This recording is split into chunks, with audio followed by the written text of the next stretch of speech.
I'm Mariah. I'm an alcoholic. I'm from Iowa. Well, I live in Iowa too. And my sobriety date is 10/1/24. Yeah, that sounds right. I have to like think what year we're in since it's a new year that like always throws me off.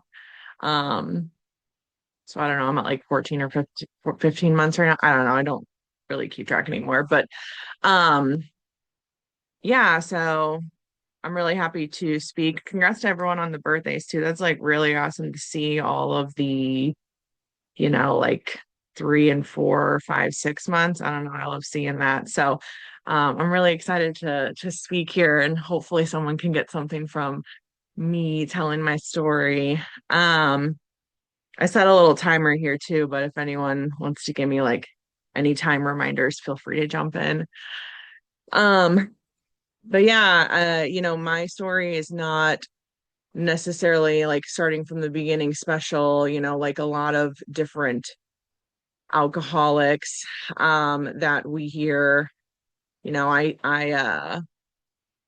had a mom and a dad growing up, and my dad was an alcoholic, and my parents split up when I was young, going from both households. I kind of split my time, and growing up with my dad who was an alcoholic, it was like weird, chaotic sometimes, but then also he was like strict also when he was sober. Um but then on the flip side, like my mom coming from Korea, same thing. Like she would work second shift. So it was like strict, but also like, okay, I'm too busy working, like do your own thing, right? So again, like very stable household, but like strict, but do your own thing. So I didn't really have like, I don't know, just like a set schedule with either parent. It was very strange. So and that's kind of why my parents split up when I was young, is because my dad was an alcoholic and my mom is absolutely not, any way, shape, or form addicted to anything except maybe like shopping. Um, so, that was that. And as I got into like my preteen and teen years, staying with my dad during the week because my mom did work second shift, I was around my dad drinking a lot. We grew up on the river, and so like everyone down in like the country river around in Iowa, like, what you do, okay, you have fish fries and you drink. And that's kind of what, my life had consisted. I was hanging out with all these like older folks, 50, 60 years old, drinking and like getting drunk and kind of taking care of my dad. And, that was that. And so I grew up in a small town as well. And like I never really felt like I fit in. It was a lot of, as like an Asian kid, it was a lot of skinny white girls, and like I don't really fit the mold of that, so I always felt different. I was picked on a lot, and my mom was like, what you're doing, like it's never good enough, and it came from a place of again like just her upbringing. That's just how like a lot of Asian moms were, and so it came from a place of love. Like I didn't see it like that, so it really messed with me. So my mom got remarried, and I moved to a way bigger town where I got sober at actually. And everything changed for me. Like I was part of like the popular group, I did sports. Um, but like I still just did not feel like I fit in. I still didn't know how to talk to people. I still just didn't feel right. And I got a job my senior year at a restaurant. And I live in a college town. There's a huge university where we live, me and Megan live. And I worked with a bunch of college kids when I was 17 years old. And, my girlfriends in high school, they're all playing sports, maybe drinking occasionally before a football game, but nothing too crazy. Well, me, all the college girls and guys I worked with, well, hey, we're going out tonight, get a fake ID and like you can come out with us. And me feeling like still I never fit in, even though moving to this new town in junior high to high school, friends with all these, cool kids, all these new opportunities of a bigger area, I wanted to fit in with these older kids that I worked with. So I got a fake ID. And I'm sorry, I guess I was 16 my junior year, that I went downtown to my first bar at this college university area. And, that's kind of where it all started for me. I had already smoked weed a little bit before that, sophomore year, whatever. But like that's kind of where it all really took off for me is they were in college, my restaurant friends, and like it was normal to just go out and black out. Like, here, take this ibuprofen, we'll spend less money on drinking because you'll get drunk faster. And like that's kind of what I learned. And like seeing my dad do that growing up. And I had a sister that was 12 years older than me. And she had a kid when she was, 18 in high school. So like when I was a senior in high school, she was kind of living her moment of, oh, I'm partying now too, because like I couldn't do it when I was 18. So like seeing that as well from my sister, um, it was just kind of like, okay, this is what people do, like to have fun. And, since I was about 16 to, a little under a year, or excuse me, a little over a year ago, like that's just kind of what I did. Obviously progressively though, like as I, went through high school those last 2 years, got into college, dropped out, got back into college, dropped out, shuffled through a bunch of different restaurant jobs, the job was the same, the people were the same, but it just social groups hopped from job to job. But living in a college town, like, a huge football team that, that was basically like you go to school here, you represent the football team that we're widely known for. And that's what you do on the weekends, you live, eat, and breathe football and you go out and you get drunk. Um, like, we had a huge meme based on this girl that passed out on like a curb in our college town, sleeping on a slice of pizza. Like that's what our town was known for, and people like ate that crap up. And so being from there, it was just like ingrained to us. So, anyways, like fast forward, I had all these different rock bottoms, like getting arrested at a music festival. Because I was so drunk, I had other substances on me. I let a security guard check me. I got arrested, for drug possession charges because I didn't remember I had that stuff on me. I was so drunk, or, ruining my best friend's wedding because I was catcalling her dad during the speeches, because I was blacked out. I mean, that was like one of my more recent drunks just a couple years ago, like these things didn't stop. And I kind of had looked down on all my friends growing up and getting married, having kids. And I'm like, I secretly wanted all those things, but I'm trying to on the outside be like, oh, that's so lame. Like I'm still out here partying. And it's like, no, like this is sad, like I'm still doing these things. And all my friends kind of have their own lives like moving on. And when I'm in Alcoholics Anonymous, I do try and really focus on, okay, this is Alcoholics Anonymous, right? So I'm not going to touch on this too much, get too deep into it, but I will say, since I was probably about 18 or 19, my story does involve other substances as well. Again, I'm not going to get too deep into it, but the main point I'm making for bringing that up is my first addiction, alcoholism, right, really led me to believe that I was unstoppable. And that's like the first delusion that this disease really created for me was I can, take on anything. And that's kind of where all these other problems came in because I was trying this, I was trying that. And like losing friends, I didn't have like a ton of legal trouble or anything like that, DUIs, like I didn't have any of that. So when I first came into this program, a big battle for me, and I hear a lot of other newcomers that I meet now in the program say, like, well, maybe I'm not really an alcoholic. Maybe I don't really need to be here. Well, I'm not as bad as them. I've never like lost a job or a partner, da da da. Well, same for me, right? And so I've lost a lot of relationships, or like two or three. I was engaged, all this stuff. Like I had never had that stuff happen during like my alcoholism, right?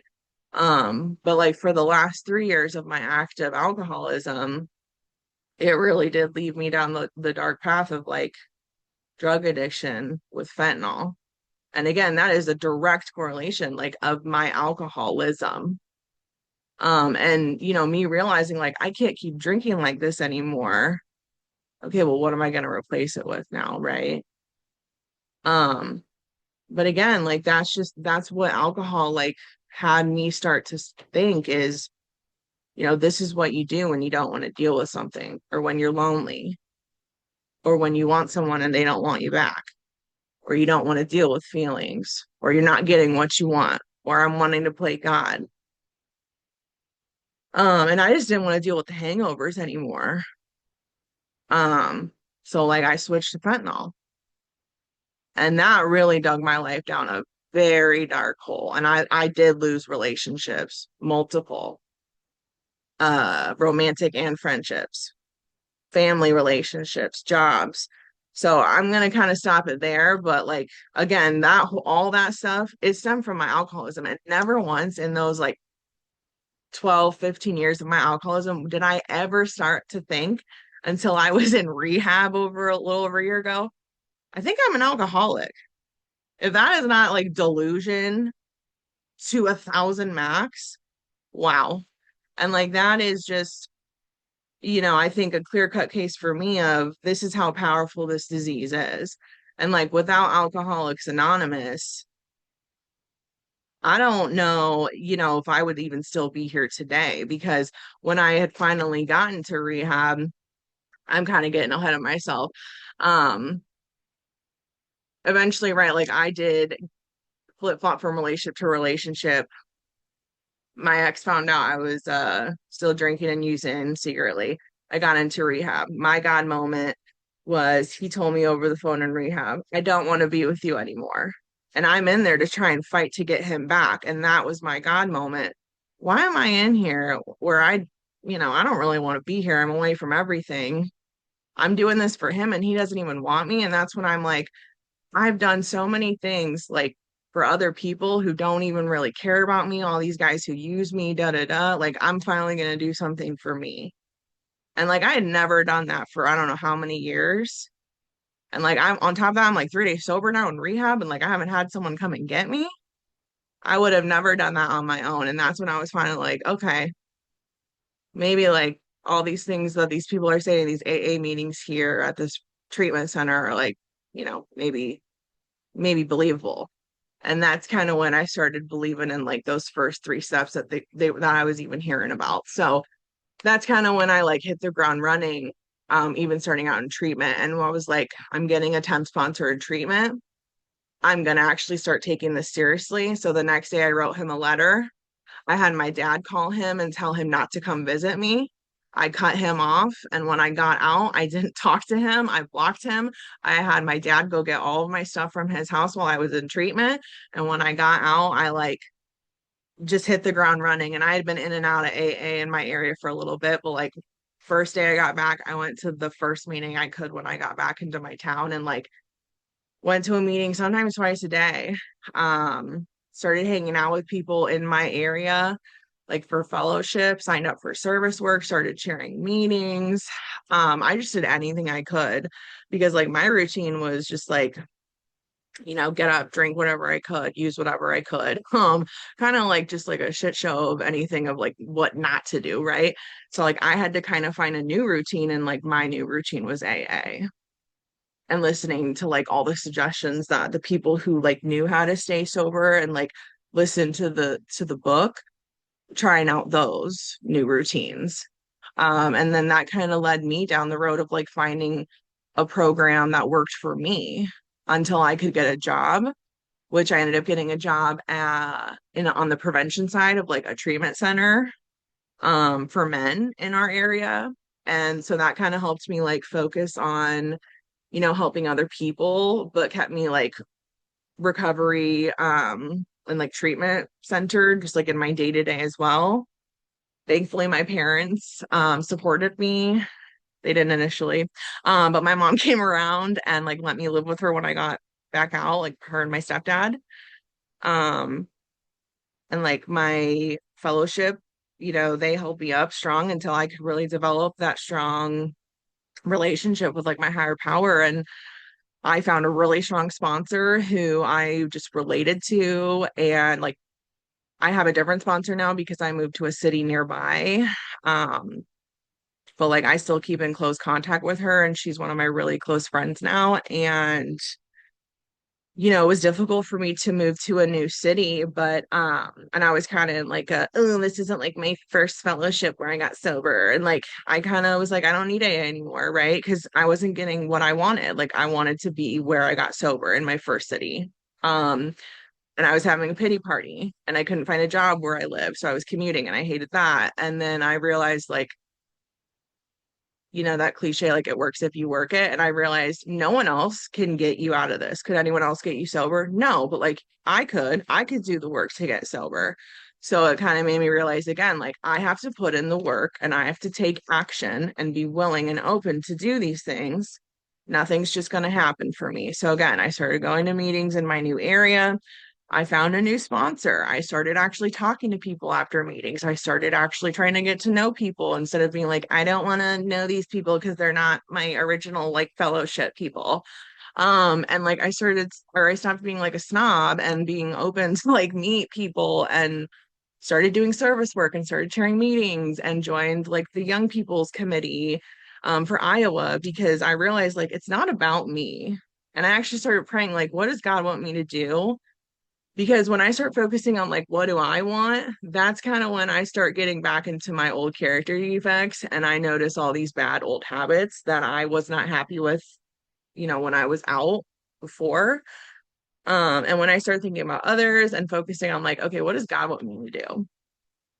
That's when I start feeling better about myself because I'm thinking about other people. And, sometimes like on a Saturday, right? Do I want to sit on a Zoom meeting and talk about like, okay, like let's talk about this IAYPAA committee, right? No, but again, it's not like all about me. It's about like, okay, maybe some newcomers from like Indiana or Arizona or Texas, right? Maybe they want to come to Iowa and like check out an awesome YPAA conference because like they want to know more about this or they want to get involved in their state. So it's like, just doing things like that to think about other people or like what a newcomer might need to be successful in their own recovery.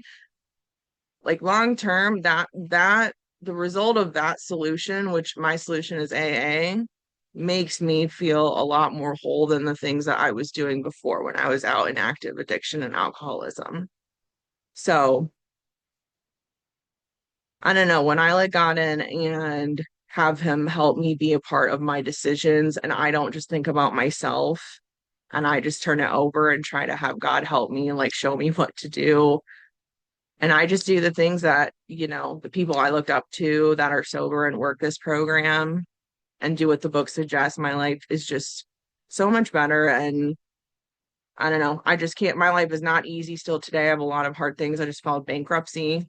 I'm dealing with all that fun stuff. But I have friends like Megan and I get to do a lot of fun things with a lot of different people. And I'm just really happy because before I used to wake up every day disappointed that I woke up. And today I'm like, all right, like, let's see what happens today. It's gonna be a good day. And most of the day it turns out like pretty great. So yeah, with that I will pass.